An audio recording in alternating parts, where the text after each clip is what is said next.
Selamat pagi, kelompok kami beranggotakan Anggita Margaret, Cindy Benedikta, Gracetia Diasriplawi, Nurul Azarin, dan Suha Alia. Kali ini kami akan membahas sedikit dari keuangan PT Indofood Sukses Makmur Tbk dengan kode emiten INDF. Pertama, untuk tahun 2016 terdapat informasi fundamental PT Indofood dengan aset 82.174, liabilitasnya 38 juta, dan saldo laba 19 juta, serta ekuitasnya sebesar 43.941. Next. Pada tahun 2016 juga, jumlah saham PT Indofood sebanyak 8.780.000 dengan penjualan bersih 66 juta, laba usahanya 8.285 dan laba bersihnya 4.984.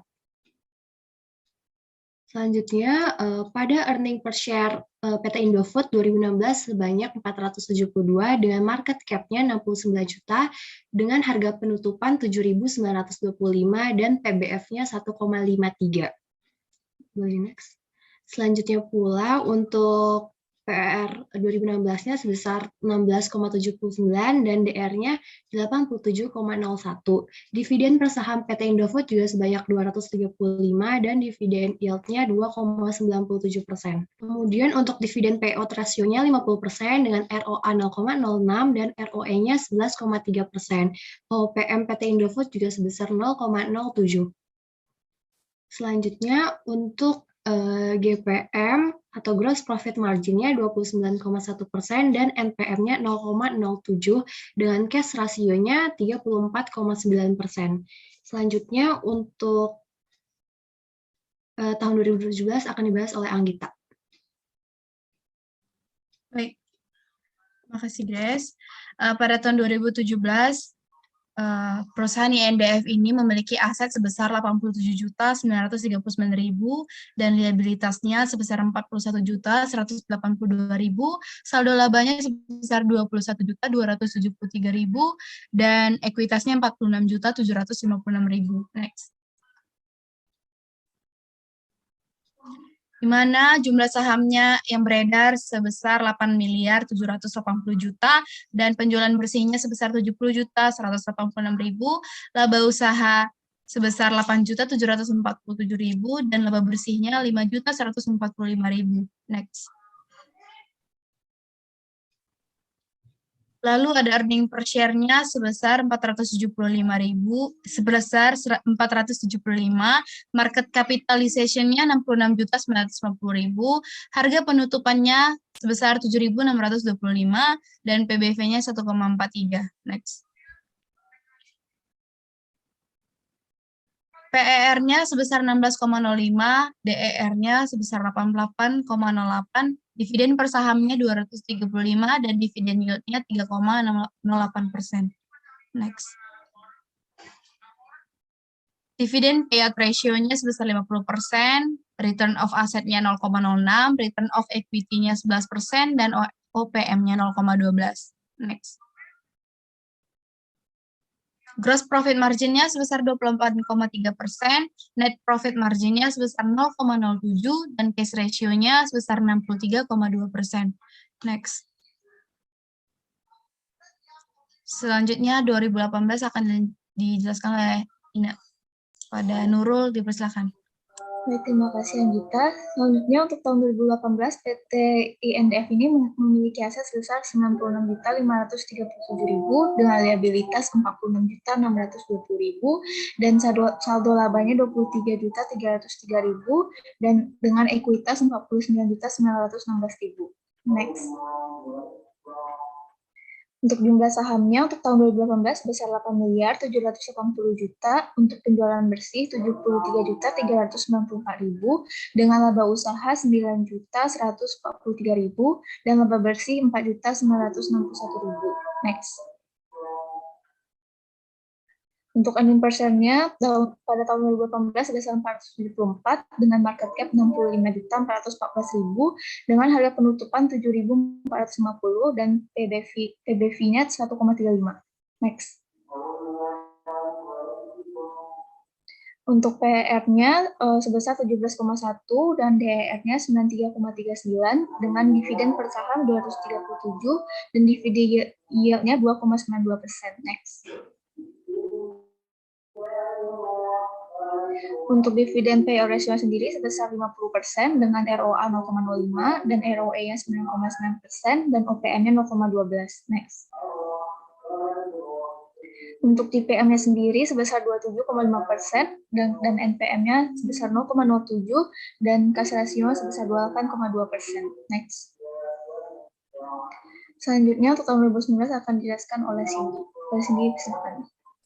Baik, terima kasih Nurul. Selanjutnya saya akan membahas informasi fundamental pada tahun 2019, di mana asetnya itu terdapat 96.198.000, liabilitasnya 41.996.000, saldo labanya 26.779.000 dengan ekuitas 54.202.000. Selanjutnya,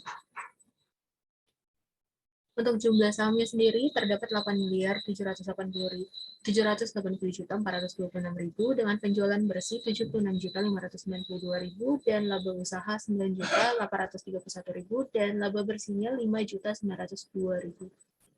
Selanjutnya.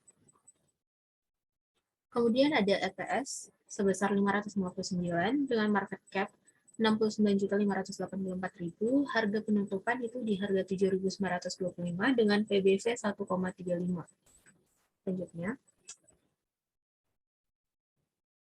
Selanjutnya itu ada PER di mana 14,8, DER 77,48, kemudian dividen per sahamnya itu 236 dengan dividen yield-nya itu 2,98%. Selanjutnya dividen payout ratio itu sama dengan tahun-tahun sebelumnya, itu 50%, ROA-nya 0,06, ROE-nya 10,9%, OPM-nya 0,13. Selanjutnya, GPM-nya itu ada di 29,7% dengan NPM 0,08 dan cash ratio itu di 55,68%. Tahun selanjutnya akan dibahas oleh Suha.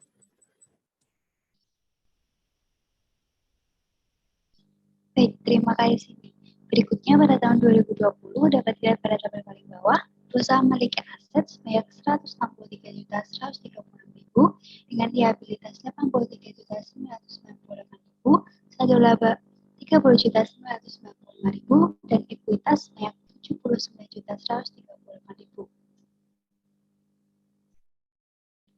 Berikutnya jumlah saham pada 2020 sebanyak 8.780.420.000, penjualan bersih 81.731.000, laba usaha 12.889.000 dan laba bersihnya 8.752. Berikutnya EPS pada tahun ini 735 dengan market capital 60.145, harga penutupan 6.850 dan PBV-nya 1,37.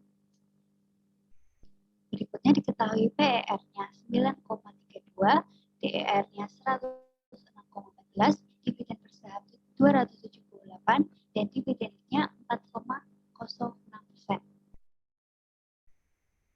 Lalu dividen payout rasionya 50% dengan ROA 0,05, ROE 11,1% dan OPM-nya 0,16.